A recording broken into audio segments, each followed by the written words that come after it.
નમસ્તે વિદ્યાર્થી મિત્રો, કેમ છો બધા? મજામાં છો ને? આજે આપણે ધોરણ 11 કેમિસ્ટ્રીની અંદર ચેપ્ટર નંબર 4 રાસાયણિક બંધન અને આણ્વીય રચના એનો આજનો આપણો ટોપિક છે સંયોજકતા કોષ ઇલેક્ટ્રોન યુગ્મ અપાકર્ષણ સિદ્ધાંત यानी valence shell electron pair repulsion theory यानी VSEPR સિદ્ધાંત એના વિશે આજે આપણે વાત કરશું અને આ આપણા ચેપ્ટરનો 11મો વિડીયો છે. ચલો મિત્રો, તો સૌપ્રથમ આપણે લુઈસ બિંદુ બંધારણની વાત કરી ગયા હતા. લુઈસ બિંદુ બંધારણ છે એ અણુનો આકાર સમજાવી શકતો નથી, એની આપણે ચર્ચા કરી હતી. આપણે ઓઝોનના બંધારણની અંદર જોયું હતું કે ઓઝોનનું જે બંધારણ છે એ બંધારણ આપણે કેવી રીતે દોરવું. માનો કે આપણે ઓઝોનનું બંધારણ જે છે આમ દોરીએ તો આ લુઈસ બિંદુ બંધારણને આધારે ન સમજાવી શકાય.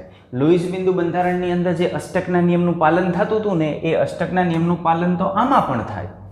ઓકે, એટલે આ જે લુઈસ બિંદુ બંધારણ છે એ લુઈસ બિંદુ બંધારણ અણુનો જે આકાર છે એ આકાર સમજાવી શકતો નથી. તો અહીં આપણે valence shell electron pair repulsion થિયરીની વાત કરશું. આ valence shell electron pair repulsion theory યાની VSEPR સિદ્ધાંત છે એ સિદ્ધાંત સહસંયોજક અણુના આકારનું પ્રાકકથન કરવા માટેની સરળ પદ્ધતિ પૂરી પાડે છે.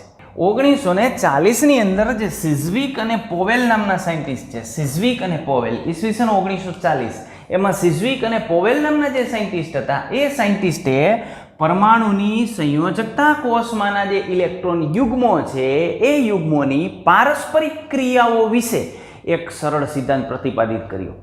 કોણે? સિઝવિક અને પોવેલે. ક્યારે? 1940ની અંદર. કોનો સિદ્ધાંત રજૂ કર્યો? પરમાણુની સંયોજકતા કક્ષકમાં રહેલા ઇલેક્ટ્રોનની પારસ્પરિક ક્રિયાનો. સંયોજકતા કક્ષકમાં રહેલા ઇલેક્ટ્રોન શું કરે? અપાકર્ષે એકબીજાને. તો એના અપાકર્ષણનો સિદ્ધાંત રજૂ કર્યો. આ જે અપાકર્ષણનો સિદ્ધાંત રજૂ કર્યો તેમાં નાઇહોલ્મ અને ગિલેસ્પી નામના જે સાયન્ટિસ્ટ છે એ સાયન્ટિસ્ટોએ 1957ની અંદર એને વિકસાવ્યો. આને રજૂ કર્યો તો 1940ની અંદર, અને નાઇહોલ્મ અને ગિલેસ્પી નામના જે સાયન્ટિસ્ટ છે એને 1957ની અંદર એનું વિસ્તૃત સ્વરૂપ આવ્યો, તેને વિકસાવ્યો અને એને પુનઃવ્યાખ્યાયિત કર્યો. ઓકે, તો એ VSEPR સિદ્ધાંતની આપણે વાત કરવાની છે. તો એ VSEPR સિદ્ધાંતની મુખ્ય કેટલીક અભિધારણાઓની આપણે વાત કરીએ તો એની અભિધારણાઓ આ રીતે છે. તો સૌ પ્રથમ અણુનો જે આકાર છે એ આકાર મધ્યસ્થ પરમાણુની આસપાસની સંયોજકતા કોષના જે ઇલેક્ટ્રોન યુગ્મોની સંખ્યા છે એ સંખ્યા ઉપર આધાર રાખે. પછી અહીં ઇલેક્ટ્રોન યુગ્મ બંધકારક હોય તોય ભલે, અબંધકારક હોય તોય ભલે. કારણ કે ઇલેક્ટ્રોન યુગ્મ બંધકારક હોય કે અબંધકારક હોય એનો ચાર્જ તો કેવો હોય? ઋણ જ હોય. ઇલેક્ટ્રોન યુગ્મનો ચાર્જ તો ઋણ જ હોય, અને જો ઇલેક્ટ્રોન યુગ્મનો ચાર્જ ઋણ હોય તો એમના વચ્ચે શું લાગે? અપાકર્ષણ લાગે. રેડી?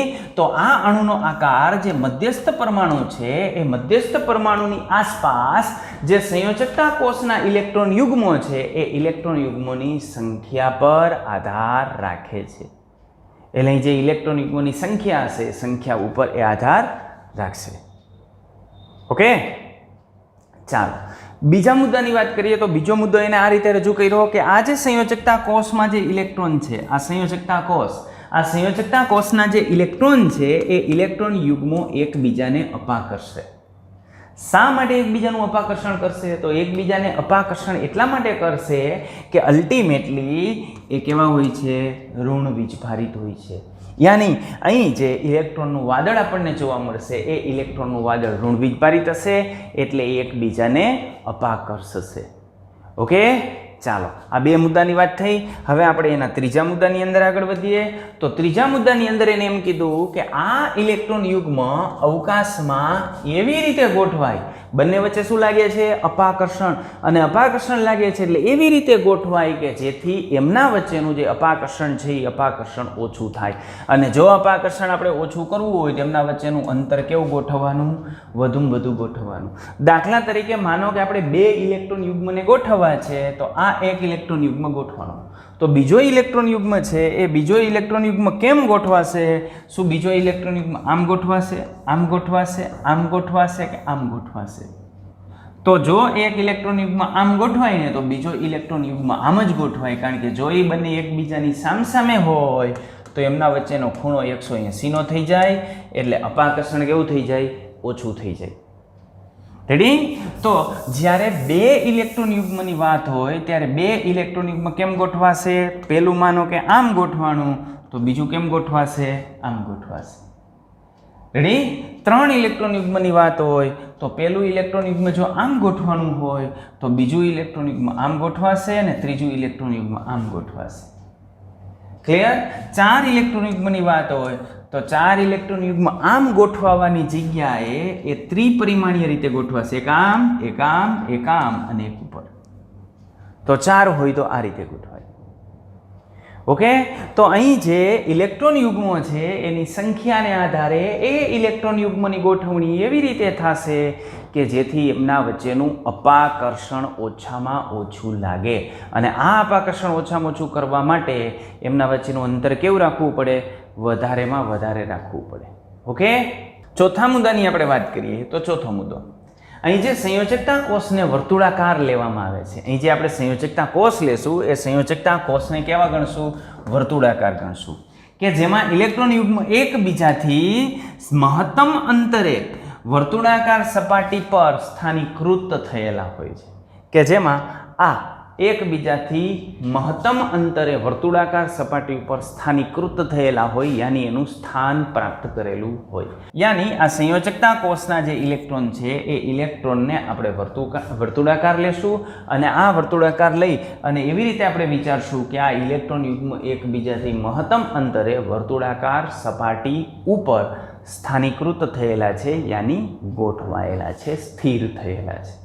પાંચમો મુદ્દો, માનો કે એની અંદર કોઈ પણ જગ્યાએ બહુબંધ આવે, ડબલ બોન્ડ આવે કે ટ્રિપલ બોન્ડ આવે, તો આ ડબલ બોન્ડ અને ટ્રિપલ બોન્ડને આપણે કેના જેવા ગણશું? જે એકલ ઇલેક્ટ્રોન યુગ્મ છે એના જેવા જ ગણશું.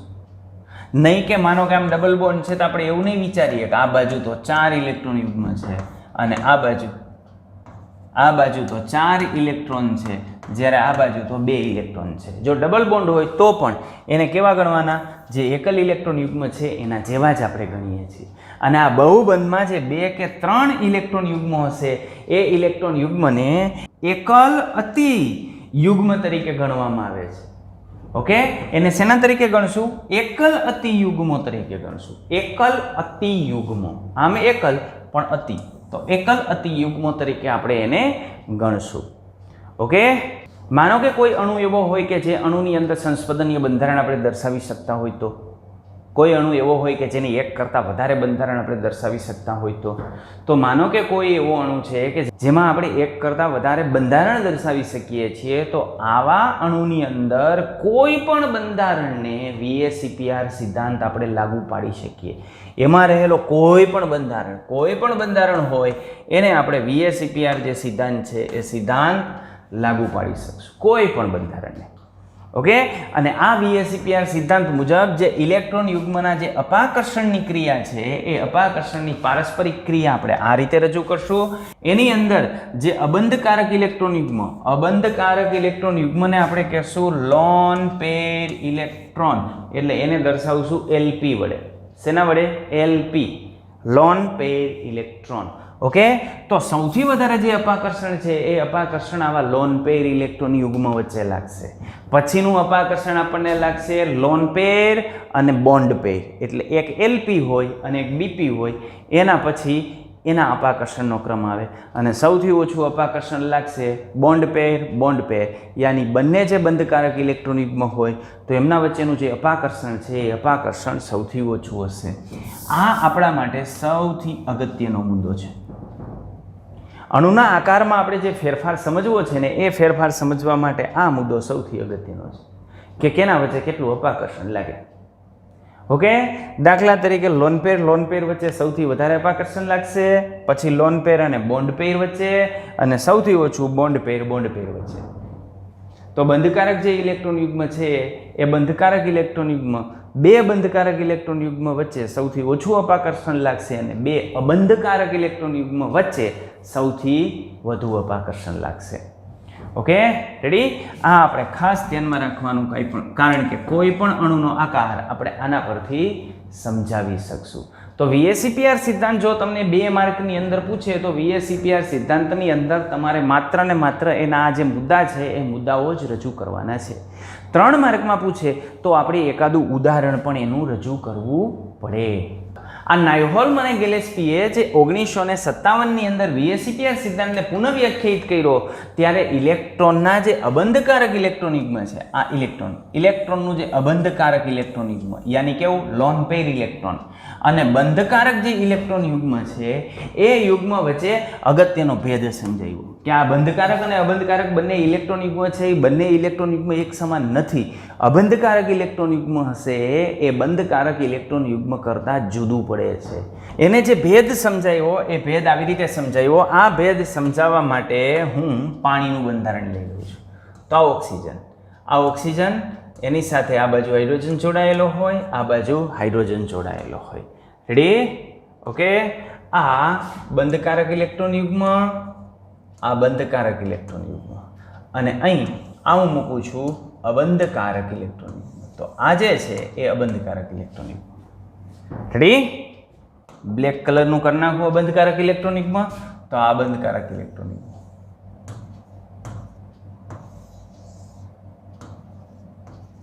ચલો ક્લિયર? હવે આ જે ઇલેક્ટ્રોન યુગ્મ છે ને એ કેવું છે? બંધકારક, બોન્ડિંગ પેર ઇલેક્ટ્રોન. અને આ છે ને એ કેવું છે? Lone pair electron. ક્લિયર? હવે તમે જોઈ શકો કે આ જે બોન્ડિંગ પેર ઇલેક્ટ્રોન છે ને એ બોન્ડિંગ પેર ઇલેક્ટ્રોન ઉપર શું થાય? તો આ બોન્ડિંગ પેર ઇલેક્ટ્રોન છે એના ઉપર બે પરમાણુના કેન્દ્રનું આકર્ષણ લાગતું હોય. આ જે ઇલેક્ટ્રોન યુગ્મ છે એ ઇલેક્ટ્રોન યુગ્મ ઉપર બે પરમાણુના કેન્દ્ર, હાઇડ્રોજનનું કેન્દ્ર પણ એના ઉપર આકર્ષણ લગાવતું હોય અને ઓક્સિજનનું જે કેન્દ્ર છે એ પણ એના ઉપર આકર્ષણ લગાવતું હોય. રેડી?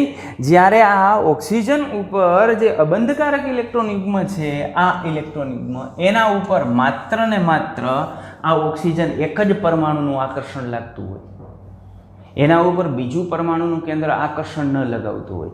એટલે આ બંધકારક જે બોન્ડિંગ ઇલેક્ટ્રોન પેર છે એ બોન્ડિંગ ઇલેક્ટ્રોન પેર બે કેન્દ્રો વચ્ચે આકર્ષિત થયેલું હોય છે માટે એ ઓછી જગ્યા રોકે છે. જ્યારે અહીં તમે લોન પેર ઇલેક્ટ્રોનની વાત કરો તો આ લોન પેર ઇલેક્ટ્રોન એક જ કેન્દ્રથી આકર્ષિત થયેલું હોય માટે લોન પેર ઇલેક્ટ્રોન યુગ્મ જે છે યાની અબંધકારક ઇલેક્ટ્રોન યુગ્મ છે એ વધારે જગ્યા રોકે અને વધારે જગ્યા રોકે એટલે અણુની અંદર એનું અપાકર્ષણ પણ કેવું હોય? વધારે હોય. તો આ રીતે જે લોન પેર અને બોન્ડિંગ પેર ઇલેક્ટ્રોન યુગ્મ છે એમના વચ્ચેનો ભેદ કોને સમજાવ્યો? નાયહોલ્મ અને ગિલેસ્પી નામના જે સાયન્ટિસ્ટ હતા એ સાયન્ટિસ્ટે એમના વચ્ચેનો ભેદ સમજાવ્યો.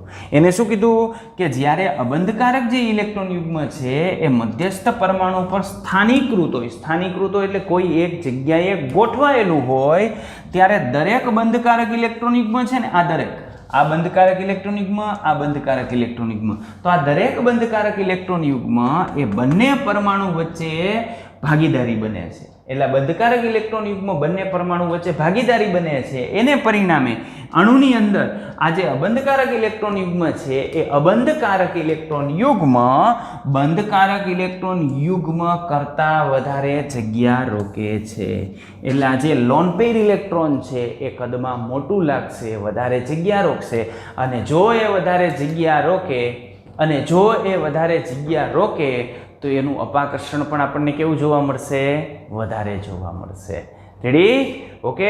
આ સમજાણું? લોન પેર બોન્ડિંગ પેર કરતાં જુદું કેવી રીતે પડે છે? ક્લિયર? આપણે એમ પણ કહી શકીએ કે બોન્ડિંગ પેર ઉપર બે કેન્દ્રોનું આકર્ષણ લાગતું હોય જ્યારે લોન પેર ઉપર માત્ર ને માત્ર એક જ કેન્દ્રનું આકર્ષણ લાગતું હોય એટલે એની જગ્યા કેવી હોય? મોટી હોય, વધુ જગ્યા હોય. એમોનિયાની અંદર આપણે વાત કરીએ તો એમોનિયાની અંદર આમ હોય. આ એમોનિયાના બંધારણની અંદર આપણે જોઈએ તો એમોનિયાના બંધારણની અંદર આપણને આવું જોવા મળે. રેડી? એમાં આ જે છે એ કેવું છે? લોન પેર ઇલેક્ટ્રોન છે અને આ બધા કેવા છે? બોન્ડિંગ પેર ઇલેક્ટ્રોન હશે. ક્લિયર?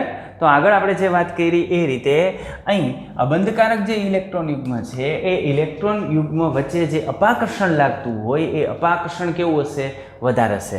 પરિણામે બે અબંધકારક ઇલેક્ટ્રોન યુગ્મ વચ્ચે જે અપાકર્ષણ લાગતું હોય એ એક અબંધકારક અને એક બંધકારક ઇલેક્ટ્રોન યુગ્મ કરતાં કેવું હોય? વધારે હોય. અને બે બંધકારક ઇલેક્ટ્રોન યુગ્મની સરખામણીમાં પણ એ કેવું જોવા મળે? વધારે જોવા મળે. યાની આગળવાળો મુદ્દો કે સૌથી વધારે અપાકર્ષણ કેમાં લાગશે? એલપી એલપીમાં. પછી કેના વચ્ચે લાગશે? એલપી બીપીમાં. અને સૌથી ઓછું કેમાં લાગશે? તો બીપી બીપીની અંદર.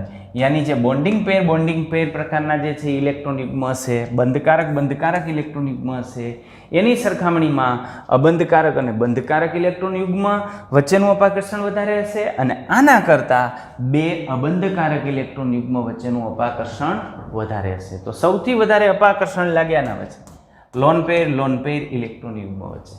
Okay, ready? ચાલો, તો આ અપાકર્ષણની અસરને લઈને અણુનો જે આદર્શ આકાર હોય એ આદર્શ આકાર અને અણુની અંદર જે બંધકોણ હોય એ બંધકોણની અંદર ફેરફાર અથવા વિચલન આપણને જોવા મળે છે. ક્લિયર? તો ચાલો આપણે આની કેટલીક વાત કરીએ, કેવી રીતે ફેરફાર એની અંદર જોવા મળે છે. દાખલા તરીકે મિથેન એટલે CH4. મિથેનની અંદર આપણે આકારની વાત કરીએ તો મિથેનની અંદર જે આપણને આકાર જોવા મળે એ આકાર આવો હોય, CH સમચતુષ્ફલકીય આકાર હોય. અને આ મિથેનની અંદર ચારે ચાર જે બંધ છે ને એ ચારે ચાર બંધ બંધકારક ઇલેક્ટ્રોન યુગ્મ હોય. આ ચારે ચાર બંધકારક ઇલેક્ટ્રોન યુગ્મ હોય એટલે એમના વચ્ચેનો જે બંધકોણ છે એ બંધકોણ આપણને કેટલો જોવા મળે? તો આમના વચ્ચેનો બંધકોણ આપણને જોવા મળશે HCH = 109.5 ડિગ્રી.